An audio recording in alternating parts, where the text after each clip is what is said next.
students, very good evening. Your Amit sir is here after a very long time. और this is very first time when I voted to the legislature. जब मैंने legislature में vote डाला पहली बार, तो मुझे लगा कि क्यों ना ऐसे शब्द आपको बताए जाएं जो गवर्नमेंट से रिलेटेड हों और आपको एग्ज़ाम में बड़ी मदद करें।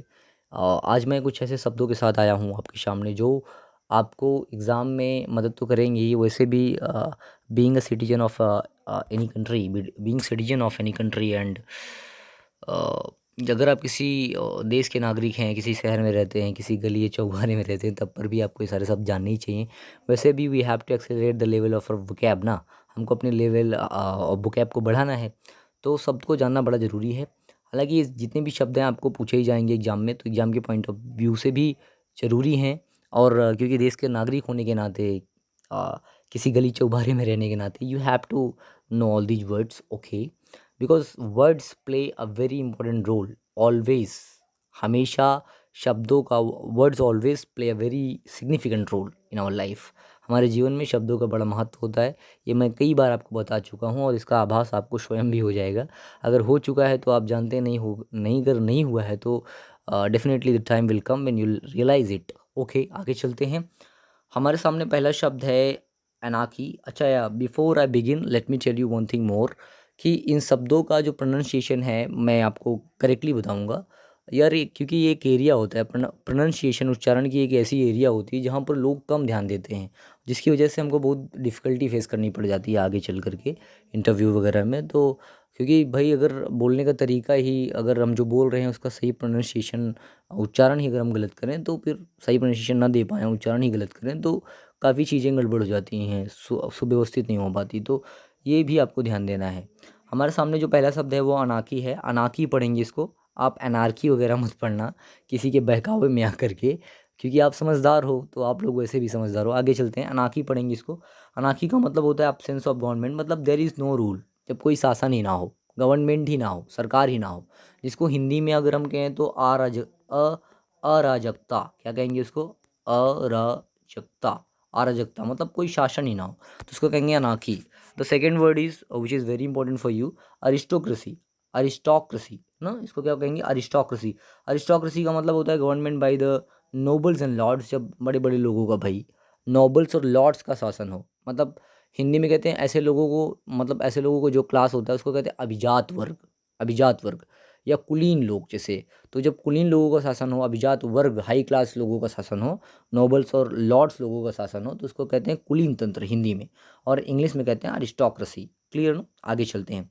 Third word is autocracy. Auto का मतलब होता है सेल्फ से, और क्रेसी का मतलब शासन। अच्छा, एक चीज़ और, मैं आपको जल्दी जल्दी शब्द बताने लगा, तो अभी मैं आपको शब्द और आगे शब्द बताने से पहले ये बता दूं कि क्रैशी, CRACY, ये शब्द कहीं भी आए वहाँ रूल से मतलब होगा। रूल मतलब शासन से, शासन से मतलब होगा। और आर्की ये शब्द जो है, ये शब्द जो है ARCHY, इसके मतलब भी कहीं भी आए वहाँ रूल से मतलब होगा, तो शासन से मतलब होगा। और CRACY, कृषि का मतलब तो शासन होता है, मतलब रूलिंग सिस्टम होता है, शासन प्रणाली होता है। और वो व्यक्ति जो उस पार्टिकुलर शासन प्रणाली को चलाता है, उसके लिए आप शब्द क्रैट कह सकते हो। मतलब लास्ट में किसी भी, ये जो जितने भी कृषि वर्ड हैं, इनके लास्ट में अगर आप CRAT जोड़ दोगे, तो उस CRAT जुड़ने से उसका अर्थ ये हो जाएगा कि वो व्यक्ति, मतलब वो व्यक्ति जो शासन प्रणाली चला रहा है, उस व्यक्ति को हम क्रैट करके बोलेंगे। जैसे यहाँ पर अरिस्टोक्रेसी है ना, तो अरिस्टोक्रेसी का मतलब वो रूलिंग सिस्टम हो गया। मतलब अमीर लोगों के जो अमीर लोगों के द्वारा नहीं, मतलब जो हाई क्लास के लोग हैं, उनके लॉर्ड्स या नॉबल्स हैं, उनके द्वारा जो शासन होगा उसको आप अरिस्टोक्रेसी कहोगे, उस शासन को। और उस शासक को, रूलर को, जो उस शासन प्रणाली को चला रहा है, उसको आप क्रैट कहोगे ना, अरिस्टोक्रैट कहोगे। Okay, this is very important for you. आगे चलते हैं। ऑटोक्रेसी। ऑटोक्रेसी का मतलब होता है गवर्नमेंट बाय वन पर्सन, जब किसी एक लोगों का शासन हो, जिसको हम कहते हैं निरंकुशता। इस शासन प्रणाली को निरंकुशता कहते हैं, या आप उसको कहते हो तानाशाही कहते हो। और जो शासक होता है उसको तानाशाह कहते हो ना। या ऑटोक्रेट का मतलब होता है तानाशाह, जिसको आप डिक्टेटर कहते हो। डिक्टेटर, डिक्टेटर जैसे वो है ना किम जोंग, तो तानाशाह है तो उसको डिक्टेटर कहोगे आप। डिक्टेटर क्या कहोगे? डिक्टेटर, DICTATOR, डिक्टेटर, डिक्टेटर कहोगे। अच्छा, इसी के लिए एक और इम्पोर्टेंट वर्ड है जो आपको जानना चाहिए, वो है डिस्पॉट ना। तानाशाह को इंग्लिश में डिस्पॉट भी कहते हैं, और तानाशाही को इंग्लिश में आप डिस्पॉटिज्म भी कह सकते हो ना। वैसे तो तानाशाह को डिस्पॉट कहेंगे, और ISM जोड़ दोगे तो डिस्पॉटिज्म मतलब तानाशाही। ओके, आगे चलते हैं हम। ऑटोक्रेसी के बाद है ऑटोनमी। ऑटो का मतलब सेल्फ होता है और नॉमी का मतलब रूल से होता है, जो स्वयं के द्वारा शासन हो, मतलब the right of self government, मतलब वो अधिकार, स्वयं शासन चलाने का जो अधिकार होता है, उस अधिकार को आप ऑटोनमी कहते हो। उसके बाद फिफ्थ वर्ड है वेरी वेरी इंपॉर्टेंट वर्ड, ये सब तो आपको इंपॉर्टेंट है ही, अ, और इसका एक अलग से जो इंपॉर्टेंस बनता है वो है कि मिस स्पेल्ट वर्ड जब आपको दिए जाते हैं, जो रॉन्ग स्पेलिंग रहती है, आपको करेक्ट करने के लिए दिए जाते हैं, तो उसमें भी ये शब्द आपको मिल सकता है। तो this word is very important for you, you have to know it. Bureaucracy का मतलब होता है government run by officials. Officials मतलब अधिकारीगण।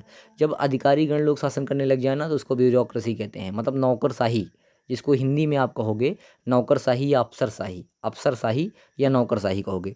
तो मतलब जैसे सरकार जो भी लाभ या जो भी सेवा हमको देती है, जब वो सरकार उसके नीचे काम कर रहे जो सर्वेंट्स होते हैं उनके थ्रू हमको मिलना मिलना होता है, तो क्या करते हैं ये अधिकारीगण, उसका लायन शेयर, उसका लगभग हिस्सा पूरा अपने पास रख लेते हैं और कुछ ही हिस्सा वो जनता के पास पहुंचाते हैं। लगभग यही चल भी रहा है ना, ज़्यादातर तो वही गवर्न कर जाते हैं। तो इस प्रणाली को हम ब्यूरोक्रेसी कहते हैं, अफसरशाही या नौकरशाही कहते हैं। अच्छा, मतलब क्या करते हैं, जो आधा आधा से ज़्यादा हिस्सा वो अपने पास रख लेते हैं।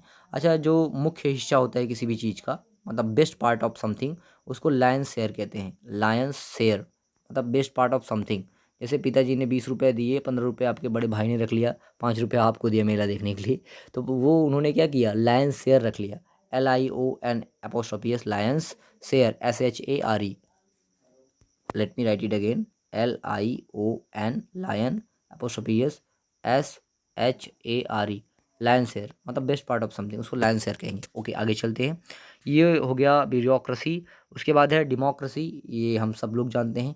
इसको डेमोक्रेसी नहीं पढ़ते दोस्त, ये सब गलत पढ़ते हैं, इसको डेमोक्रेसी पढ़ेंगे। डेमोक्रेसी, डेमोक्रेसी का मतलब होता है प्रजातंत्र ना, हम सब लोग जानते हैं, गवर्नमेंट बाय द पीपल, लोगों के द्वारा शासन, डेमोक्रेसी। और डेमोक्रेट वो हो गया जो जो प्रजातांत्रिक होता है, जो शासक, जो ऐसा शासक, ऐसा रूलर जो पीपल मतलब चूजन बाय पीपल, और मतलब लोगों के द्वारा चुना गया हो और लोगों के बीच से ही हो, उसको हम डेमोक्रेट कहेंगे, उस प्रणाली को और डेमोक्रेसी कहेंगे। आगे सेवेंथ वर्ड जो हमारे सामने है वो जीरोंटोक्रेसी है। जीरोंटो का मतलब ओल्ड पीपल से होता है, और कृषि का मतलब शासन से होता है। तो गवर्नमेंट बाय ओल्ड मैन, जब बूढ़े बूढ़े लोगों को शासन हो, तो उसको हम कहते हैं gerontocracy. Okay, very important word. The next word is kakistocracy. Kakistocracy की स्पेलिंग यहाँ इनकरेक्ट लिखी हुई है, डोंट वरी, जहाँ इनकरेक्ट रहेगा करेक्ट, उसको मैं करेक्ट कर दूंगा, डोंट वरी। इसका स्पेलिंग करेक्ट जो होगा वो के बाद ए होगा, क्या होगा, ए, यहाँ मैं लिख देता हूँ KA, बाकी सब वही रहेगा, KISTOCRACY, ये सही वर्ड है, कैकिस्टोक्रेसी। कैकिस्टोक्रेसी मतलब होता है government by the worst citizen, जब सबसे खराब नागरिक के द्वारा शासन हो, सबसे कम सबसे कम योग्य इंसान के द्वारा अगर शासन चलने लगे, तो उसको कैकिस्टोक्रेसी कहेंगे। और द नेक्स्ट वर्ड इज़ नियोक्रेसी। नियोक्रेसी का मतलब क्या होता है, जब कोई अनाड़ी लोग शासन चलाने लग जाएं। गवर्नमेंट बाय द, नियो का मतलब नए से होता है, कोई नया इंसान आकर के शासन करने लग जाए। Government by the inexperienced persons, मतलब जो अनाड़ी लोग हैं जब वो शासन करने लग जाएं, उसको नियोक्रेसी कहेंगे। अच्छा, अनाड़ी के लिए मैंने आपको कई सारे शब्द बताए थे। टायरो कहते हैं ना अनाड़ी को, इंग्लिश में क्या कहते हैं, टायरो कहते हैं, या उसको नोविस कहते हैं, NOVI, नोविश कहते हैं। या अगर वो कंप्यूटर में अनाड़ी है तो उसको न्यूबी वगैरह कहते हैं, या न्यूब वगैरह कहते हैं शॉर्ट में, ये आप जानते हो। या उसी को और अच्छे शब्द में आप कहते हो tender foot, TENDERFOOT, tender foot, TENDER, late me write it again, वो फिंगर से लिखने में दिक्कत होती है, TENDERFOOT, टेंडर फूट, उसको टेंडर फूट कहते हैं। या इसके लिए मैंने आपको एक इडियम बता रखा है जो एग्ज़ाम में पूछा ही जाएगा। अब कहोगे सर आप कह रहे हो कि एग्ज़ाम में पूछा ही जाएगा, हाँ एग्ज़ाम में कई बार पूछा गया है, और आपको आगे भी पूछा जा सकता है, और बड़ा बड़ा अच्छा वर्ड है, उसको आप जान लो। इडियम बड़ा इंपॉर्टेंट वर्ड है। वेट, उसको कहते हैं वेट बिहाइंड द ईयर्स। जैसे कोई अनाड़ी हो ना, तो उसको आप कह सकते हो कि you are wet behind the ears, you are still wet behind the ears, you have to learn a lot of things, आपको कई सारी चीज़ें सीखना है, अभी भी आप अनाड़ी ही हो, तो उसको आप क्या कहोगे, wet behind the ears, EARS, wet behind the ears. Okay, आगे चलते हैं हम। तो जब भाई अनाड़ी लोगों का शासन आ जाए तो उसको हम क्या कहते हैं, उसको हम कहते हैं नियोक्रेसी, नियोक्रेसी कहते हैं। उसके बाद आगे बढ़े ऑक्लोक्रेसी, वेरी इंपॉर्टेंट वर्ड। ऑक्लोक्रेसी का मतलब होता है गवर्नमेंट बाय मॉब, जब भीड़ तंत्र हो, हिंदी में कहोगे भीड़ तंत्र, जब लोगों के द्वारा भीड़ तंत्र मतलब जब क्राउड लोगों के द्वारा, भीड़ के द्वारा शासन चलने लग जाए तो उसको ऑक्लोक्रेसी कहोगे। उसी के लिए जो सिनोनिम है वो है मोबोक्रेसी। मोबोक्रेसी का मतलब होता है भीड़ तंत्र, इसके मतलब भी भीड़ तंत्र और इसके मतलब भी भीड़ तंत्र। तो these 2 words are very important for you, मतलब सब तो सारे इंपॉर्टेंट हैं, ये दोनों शब्द आप नोट कर लेना। उसके बाद ओलिगैर्की है। ओलिगैर्की का मतलब होता है government bye a few persons, जब कुछ ही लोग शासन करें, जब शासन कुछ ही लोग करें तो उसको ओलिगर्की कहते हैं, या हिंदी में आप उसको अल्पतंत्र कहते हो। क्या कहते हो? अल्प, अल्प मतलब कुछ लोग ना, मतलब बहुत कम। जब बहुत कम लोग शासन करें तो उसको अल्पतंत्र कहेंगे हम। आगे चलते हैं, ओलिगर्की हो गया। पैनाकी, पैनाकी क्या होता है? पैनाकी, पैनाकी, पैन वर्ड कहीं भी है वहाँ ऑल से मतलब होता है। तो ऐसी सरकार जो लगभग सार्वभौमिक रूप से चले, जो लगभग सभी के द्वारा चले, तो उसको हम कहते हैं पैनाकी ना। यहाँ पर लिखा हुआ है गवर्नमेंट रन यूनिवर्सली, ऐसा सरकार जो सार्वभौमिक रूप से चले उसको पैनाकी कहते हैं। The next word is plutocracy. Plutocracy का मतलब होता है गवर्नमेंट बाय द रिच, मतलब अमीर लोगों का शासन। कुलीन तंत्र जिसको आप कहते हो, क्या कहते हो? कुलीन तंत्र ना। प्लूटोक्रेसी मतलब होता है कुलीन तंत्र, मतलब अमीर लोगों का शासन, उसको प्लूटोक्रेसी कहते हैं। उसके बाद the next word is secular. Secular का मतलब होता है government not by the laws of religion, मतलब किसी धर्म के नियम के द्वारा अगर शासन नहीं चलता तो उसको आप सिक्युलर कहते हो ना, जिसको हिंदी में कहते हैं धर्म निरपेक्ष। जो धर्म के धर्म निरपेक्ष, क्या कहते हो? धर्म निरपेक्ष, मतलब जो धर्म के अकॉर्डिंगली न चले, रिलीजन के अकॉर्डिंग न चले, उसको सिक्युलर कहेंगे ना, धर्मनिरपेक्ष। उसके बाद है मोनार्की। मोनार्की का मतलब क्या होता है? गवर्नमेंट बाय अ किंग और क्वीन, मतलब राजकता, क्या हो? राजकता हो जब, अराजकता मतलब राजतंत्र जब हो, इसी को आप राजतंत्र भी कह सकते हो। राजतंत्र मतलब जब कोई राजा या रानी शासन करें तो उसको राजतंत्र कहते हैं। अब तो है नहीं ना, पहले था, पहले राजा रानी करते थे, हम कहानी भी सुनते थे, एक थे राजा एक थे रानी एंड ऑल ना। तो मोनार्की उसको कहते हैं। थियाक्रेसी क्या होता है? थियार्की है। थियार्की क्या होता है? थियार्की मतलब होता है गवर्नमेंट बाय द गॉड्स, जब भगवान के द्वारा शासन चले। हाँ, भगवान का शासन ना, जल थल अग्नि आकाश पवन पर सब, ऐसा है ना वो गीत, एक गाना था ना, जल थल अगन आकाश पवन पर सब पर उसकी सत्ता, और प्रभु इच्छा के बिना यहाँ पर हिल ना सके एक पत्ता। इस तरीके से ना, जब भगवान शासन करें तो उसको क्या कहते हैं? थियाकी कहते हैं। वैसे ये थियो वर्ड कहीं भी है ना, वहाँ ये थियो वर्ड कहीं भी है ना, वहाँ गॉड से मतलब होता है, भगवान से मतलब होता है। जैसे वो आप एक शब्द मैंने बताया था पिछली वाली वीडियो में, क्या? थेइस्ट। थेइस्ट का मतलब क्या होता है? जो आस्तिक हो, जो भगवान में विश्वास करे, उसको क्या कहते हैं? थेइस्ट। और जो भगवान में विश्वास न करे ना, उसी के पहले आ लगा दो तो बच जाएगा नास्तिक, अथेइस्ट। उसको क्या कहते हैं? अथेइस्ट कहते हैं ना। और आपको क्या होना चाहिए? आपको हीनोथेइस्ट होना चाहिए। हीनोथेइस्ट का मतलब क्या होता है? हीनोथेइस्ट का मतलब होता है ऐसे इंसान को हम हीनोथेइस्ट कहते हैं, जो हीनोथेइस्ट ऐसे इंसान को कहते हैं जो पूजा एक भगवान की करता है लेकिन सम्मान सभी भगवान की, सभी धर्म के भगवानों की वो सम्मान करता है। ऐसे लोगों को हीनोथेइस्ट कहते हैं। No doubt I am a henotheist by heart, मैं हार्ट से हीनोथेइस्ट हूँ भाई। आगे चलता हूँ, आपको भी होना चाहिए नो डाउट। तो ये थियार्की हो गया। थियार्की मतलब होता है, थियार्की का मतलब होता है गवर्नमेंट बाय द गॉड्स, जब भगवानों का शासन चले तो उसको थियार्की कहते हैं। और नेक्स्ट वर्ड भी थियो से ही है, मतलब भगवान से ही रिलेटेड होगा। थियोक्रेसी का मतलब होता है government by the laws of religion, किसी धर्म के नियम के अनुसार, किसी रिलीजन के नियम के अनुसार जब सरकार चले तो उसको क्या कहते हैं? थियोक्रेसी कहते हैं। अभी इसके पहले हमने क्या पढ़ा था? सिक्युलर। सिक्युलर का मतलब होता है जो धर्म के खिलाफ टाइप, मतलब धर्म के नियम के खिलाफ रहे, वो धर्म के नियम के अनुसार ना चले, उसको सिक्युलर।